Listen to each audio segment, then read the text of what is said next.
जीवन के हर मोड़ पर हम सभी शांति की तलाश में होते हैं, लेकिन अक्सर यह सवाल उठता है कि वास्तविक शांति प्राप्त कैसे की जा सकती है। शांति केवल एक आंतरिक अवस्था नहीं है, बल्कि यह हमारे जीवन के हर पहलू को प्रभावित करती है। चाहे हम कितने भी सफल, संपन्न या प्रसिद्ध क्यों न हों, अगर हमारे भीतर शांति नहीं है तो जीवन अधूरा और असंतोषजनक लगता है। शांति प्राप्त करने के लिए हमें बाहरी दुनिया से नहीं, बल्कि अपने भीतर से शुरुआत करनी होती है। यह एक ऐसी यात्रा है जिसमें हमें अपने मन, आत्मा और विचारों को संतुलित करना होता है। हमारे मन के असंतुलन, इच्छाओं और अहंकार को नियंत्रित करके ही हम उस गहन शांति का अनुभव कर सकते हैं जो हमें सच्ची संतुष्टि और आनंद प्रदान करती है। तो नमस्ते दोस्तों, आपका हमारे चैनल पर दिल से स्वागत है। तो समय न गवाते हुए वीडियो को शुरू करते हैं। बहुत समय पहले अरण्य लोक नामक एक विशाल राज्य था, जिसे राजा आदित्य सेन द्वारा शासित किया जाता था। राजा आदित्य सेन एक बहुत ही ज्ञानी, वीर और धर्मपरायण राजा थे। उन्होंने अपने राज्य को समृद्ध और खुशहाल बनाया था। राज्य के लोग अपने राजा से बहुत प्रेम करते थे, क्योंकि उन्होंने हमेशा उनके भले के लिए काम किया था। राजा के पास धन, शक्ति और सम्मान था, लेकिन एक चीज की कमी थी, आत्मिक शांति। राजा अपने जीवन में कभी भी पूर्ण रूप से संतुष्ट नहीं हो पाते थे। उनके मन में हमेशा कुछ न कुछ बेचैनी बनी रहती थी, जिसे वे समझ नहीं पाते थे। यह बेचैनी उन्हें न तो सोने देती थी और न ही खाने का आनंद लेने देती थी। राजा ने अपने मंत्रियों और गुरुओं से इस विषय में चर्चा की, लेकिन कोई भी उनकी बेचैनी का सही कारण और समाधान नहीं बता पाया। एक दिन राजा ने सुना कि पास के जंगल में एक महान अर्षि महादेव तपस्या कर रहे हैं। महादेव की ख्याति दूर दूर तक फैली थी। कहा जाता था कि उनके पास आत्मा की शांति का रहस्य है। राजा ने निश्चय किया कि वे अर्षि महादेव से मिलकर अपने मन की अशांति का समाधान जानेंगे। राजा आदित्य सेन ने अपने शाही वस्त्रों को छोड़कर साधारण कपड़े पहन लिए और अकेले ही अर्षि महादेव के आश्रम की ओर चल पड़े। वे कई दिनों तक जंगलों, पर्वतों और नदियों को पार करते हुए अर्षि महादेव के आश्रम पहुंचे। जब वे आश्रम पहुंचे तो उन्होंने देखा कि अर्षि महादेव ध्यान में लीन हैं। राजा ने विनम्रता से उनके सामने सिर झुकाया और उन्हें अपनी समस्या बताई। अर्षि महादेव ने धीरे से अपनी आंखें खोलीं और राजा की ओर देखा। उन्होंने मुस्कुराते हुए कहा, राजन, तुम्हारे मन की अशांति का कारण तुम्हारे कर्मों, इच्छाओं और अहंकार का जाल है। जब तक तुम इनसे मुक्त नहीं होगे, तब तक तुम्हें शांति नहीं मिलेगी।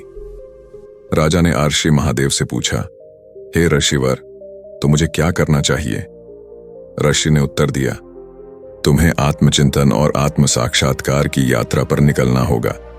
यह यात्रा तुम्हारे अंदर की यात्रा होगी, जिसमें तुम्हें अपने मन, इच्छाओं और अहंकार को समझना होगा।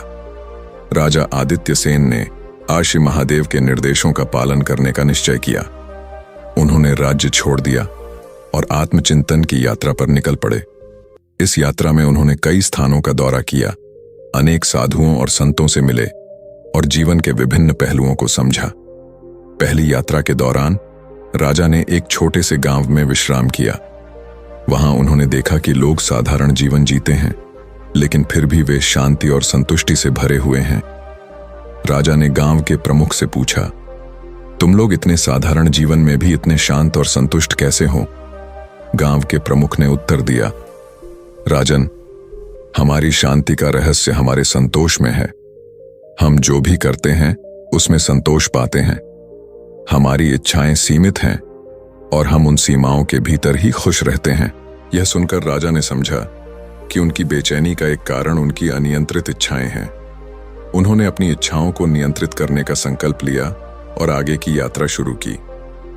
अगली यात्रा में राजा आदित्य सेन एक पर्वतीय क्षेत्र में पहुंचे। वहां उन्होंने एक पुराने मठ का दौरा किया, जहां के साधु और संत अहंकार को नियंत्रित करने का अभ्यास करते थे। राजा ने मठ के प्रमुख साधु से अपनी समस्या बताई। साधु ने कहा, राजन, तुम्हारे मन की अशांति का एक बड़ा कारण तुम्हारा अहंकार है। जब तक तुम अपने अहंकार को नहीं छोड़ोगे, तब तक तुम्हें शांति नहीं मिलेगी। राजा ने पूछा, महात्मन, अहंकार को कैसे त्यागा जा सकता है? साधु ने उत्तर दिया, अहंकार को त्यागने का सबसे सरल तरीका है अपने आप को सबके समान मानना। जब तुम यह समझ जाओगे कि तुम्हारे और दूसरों के बीच कोई अंतर नहीं है, तब तुम्हारा अहंकार अपने आप समाप्त हो जाएगा। राजा ने साधु की बातों को ध्यान से सुना और अपने अहंकार को त्यागने का प्रयास किया। उन्होंने अपनी शक्ति और धन का दंभ छोड़ दिया और सभी लोगों के साथ समानता का व्यवहार करना शुरू किया। राजा की यात्रा जारी रही और वे एक घने जंगल में पहुंचे। वहां उन्होंने एक तपस्वी को देखा जो एक गुफा में ध्यान मग्न थे। राजा ने तपस्वी के चरणों में सिर झुकाया और उनसे शांति की प्राप्ति का मार्गदर्शन मांगा। तपस्वी ने कहा, राजन, तुम्हारी अशांति का तीसरा कारण तुम्हारे कर्म है। जब तक तुम्हारे कर्म शुद्ध और निस्वार्थ नहीं होंगे, तब तक तुम्हें शांति की प्राप्ति नहीं होगी। राजा ने पूछा, महात्मन, शुद्ध और निस्वार्थ कर्म क्या होते हैं? तपस्वी ने उत्तर दिया, जब तुम अपने कर्म को बिना किसी फल की अपेक्षा के करते हो, तब वह शुद्ध और निस्वार्थ होता है।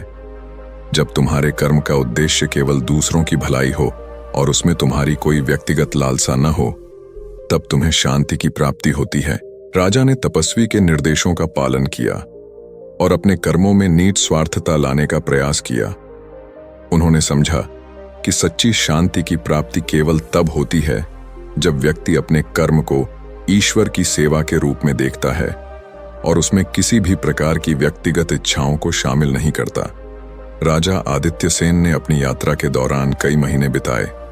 उन्होंने अपने मन, इच्छाओं और कर्मों को समझने और नियंत्रित करने का प्रयास किया। कई महीनों की कठिन तपस्या और साधना के बाद उन्होंने आत्म साक्षात्कार की प्राप्ति की। जब राजा अपने राज्य लौटे तो वे एक नए इंसान बन चुके थे। उन्होंने अपने राज्यकाज को फिर से संभाला, लेकिन अब वे अपने कार्यों को एक नए दृष्टिकोण से देखते थे। अब उनके मन में कोई बेचैनी नहीं थी। उन्होंने अपने राज्य के लोगों के साथ भी इस ज्ञान को साझा किया और उन्हें शांति की प्राप्ति के मार्ग पर चलने के लिए प्रेरित किया। राज्य में भी एक नई ऊर्जा और उत्साह का संचार हुआ और धीरे धीरे राज्य के लोग भी शांति और संतोष की प्राप्ति करने लगे। राजा आदित्य सेन की कहानी यहाँ समाप्त नहीं होती। उन्होंने न केवल अपने जीवन में शांति प्राप्त की, बल्कि अपने राज्य को भी शांति और संतोष का एक आदर्श स्थान बना दिया। राजा ने अपने शाही महल को एक साधारण आश्रम में बदल दिया, जहां वे लोगों के साथ संवाद करते, उन्हें ध्यान और साधना के गुण सिखाते और उनके मन की शांति की खोज में मदद करते। उनके महल में न अब कोई भव्यता थी, न ही कोई आडंबर। लोग दूर दूर से आते और राजा से मिलकर अपने जीवन की समस्याओं का समाधान पाते। राजा आदित्य सेन का महल अब केवल एक राजभवन नहीं था, बल्कि शांति और ज्ञान का केंद्र बन चुका था। राजा आदित्य सेन ने अपने जीवन के शेष वर्षों को इसी प्रकार बिताया और अंत में जब उनका शरीर इस दुनिया को छोड़ने का समय आया, तो वे पूर्ण शांति में थे। उनका जीवन और उनकी कहानी लोगों के लिए प्रेरणा बन गई और उनका नाम सदा के लिए अमर हो गया। राजा आदित्य सेन की यह महायात्रा हमें यह सिखाती है कि जीवन में शांति की प्राप्ति केवल बाहरी चीजों से नहीं हो सकती। शांति की सच्ची प्राप्ति के लिए हमें अपने अंदर की यात्रा करनी होती है। अपने मन, इच्छाओं और कर्मों को समझना होता है। यह कहानी हमें यह भी सिखाती है कि आत्म साक्षात्कार और निस्वार्थ कर्म ही वह मार्ग है जिससे हम सच्ची शांति की प्राप्ति कर सकते हैं। जब हम अपने अहंकार, इच्छाओं और कर्मों को नियंत्रित कर लेते हैं, तभी हम अपने जीवन में शांति की स्थिरता प्राप्त कर सकते हैं। तो दोस्तों, ये वीडियो आपको कैसी लगी कमेंट में जरूर बताएं और वीडियो को लाइक और चैनल को सब्सक्राइब जरूर कर देना। तो मिलते हैं अगली वीडियो, तब तक के लिए धन्यवाद।